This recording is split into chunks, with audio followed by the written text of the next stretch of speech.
नमस्कार, राम राम दोस्तों। मैं आपका दोस्त बनवारी लाल नायक आज आपके बीच लेके उपस्थित हुआ हूँ एक ऐसा टॉपिक जो हमारे इमोशन जन भावनाओं से जुड़ा हुआ है। दोस्तों,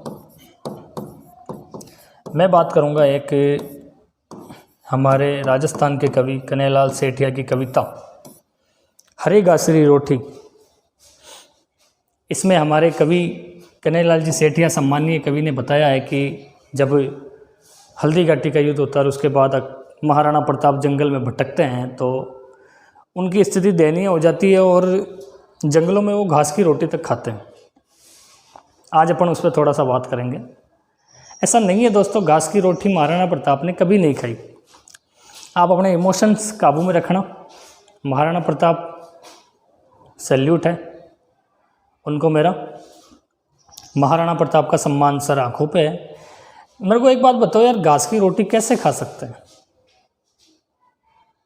जंगलों में रह रहे हैं और उदयपुर में तो सबसे ज़्यादा वनस्पतियाँ हैं, पेड़ पौधे, फल फ्रूट, इतने फल फ्रूट वाले पेड़ पौधे हैं तो फल फ्रूट खा लेंगे महाराणा। एक हल्का सा मैं इस कविता को आपके सामने पढ़ के सुनाता हूँ कि उस कहानी में हमारे सम्मानीय कवि कन्हैयालाल जी सेठिया क्या कहते हैं कि हरे गासरी रोटी जद बन बिलावड़ो ले भाग्यो। हरे गासरी रोटी जद बन बिलावड़ो ले भाग्यो, नान्यो सो अमरियो चीख पड़ियो, राणारो सोयो दुख जाग्यो।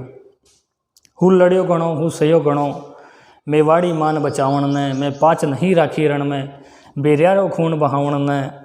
जद याद करूँ हल्दी घाटी, नैणा में रक्त उतर आवे, सुख दुख रो साथी चेतकड़ो, सूती सी होक जगा जावे। पण आज बिलक तो देखो हूँ जद राजकुंवर ने रोटी ने, हूँ छात्र धर्म ने भूलू हूँ हिंदवाणी चोटी ने।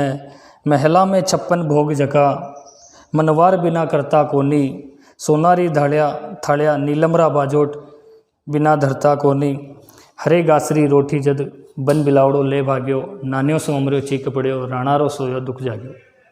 इस कहानी में बताया जाता है कि जब जंगल में महाराणा प्रताप थे तो अमर सिंह के हाथ में से छोटी घास की रोटी को भी कोई बन बिलाव लेके चला जाता है। अमर सिंह जी महाराणा प्रताप के पुत्र हैं, उनके बारे में थोड़ा सा बताता हूँ। अमर सिंह जी का जन्म हो रहा है दोस्तों 1559 ईस्वी में। जब उदयपुर की स्थापना उदय सिंह जी करते हैं तब उनके एक पोता होता है और उस पोते का नाम है अमर सिंह। 1559 में अमर सिंह जी हैं। युद्ध हो रहा है 1576 में हल्दी घाटी का। उस टाइम में अमर सिंह जी कितने साल के हो गए दोस्तों बताओ? 1 और 16 17 साल के। बताते हैं इतिहासकार कि अमर सिंह जी को महाराणा प्रताप उदयपुर की जिम्मेदारी दे के जाते हैं कि भाई कुछ भी हो जाए उदयपुर में मुगल सेना घुसनी नहीं चाहिए। हल्दी घाटी युद्ध के टाइम में भाई 17 वर्ष के हैं और एक 17 वर्ष के नौजवान के हाथ से बन बिलाव रोटी लेके भग जाए, थोड़ी ये कहानी गले नहीं उतरती। कन्हैयालाल जी तो कवि है भाई साहब, की कहता है ना कि जहाँ ना पहुँचे रवि और वहाँ पहुँचे कवि। कविता में भावनाओं में बहके उन्होंने कुछ बनाया है, उनका सम्मान भी सर आंखों पे है। लेकिन प्रैक्टिकली चीज़ कैसे संभव हो सकती है? मुझे अमर सिंह जी का एक छोटा सा वाक्य याद आता है कि घटना है दिवेर का युद्ध। दिवेर का युद्ध 1582 ईस्वी, हल्दी घाटी युद्ध के 6 साल बाद। जब हल्दी घाटी के बाद महाराणा प्रताप को अधीन नहीं लाया जा सका तो ये सब अकबर अपने एक एक सेनापतियों को भेजता जाता है।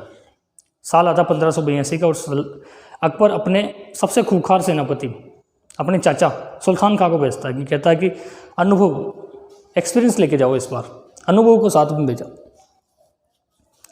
भाई साहब दिवेर के युद्ध में, दिवेर के अंदर इस सुल्तान खां, अकबर का जो चाचा था सुल्तान खां, इस सुल्तान खां के छाती में भाला रोकता भाई अमर सिंह। इतना ताकतवर, छाती में भाला रोपा, आर पार होकर ज़मीन में घुस गया। जब अमर सिंह जी उस भाले को वापस निकालने गए तो वो निकला नहीं, छाती पे खड़े होकर उस भाले को जोर से निकाला, तब जाके भाला निकला। तो ये कहानी कैसे हजम हो जाए कि एक बन बिलाव लेके चला गया अमर सिंह जी के हाथ से घास की रोटी? तो इस कहानी को सुनाने का मेरा छोटा सा मकसद यही था कि कुछ चीज़ें अपन प्रैक्टिकली सोचें। इतिहास में बहुत सी चीज़ें ऐसी लिखी जाती है जिन पे शायद यकीन करना उतना जायज़ नहीं होगा। कहानी कैसी लगी आपको मुझे कमेंट्स बॉक्स में ज़रूर बताना। धन्यवाद। जय हिंद, जय भारत, जय राजस्थान, जय मेवाड़ और जय महाराणा प्रताप की।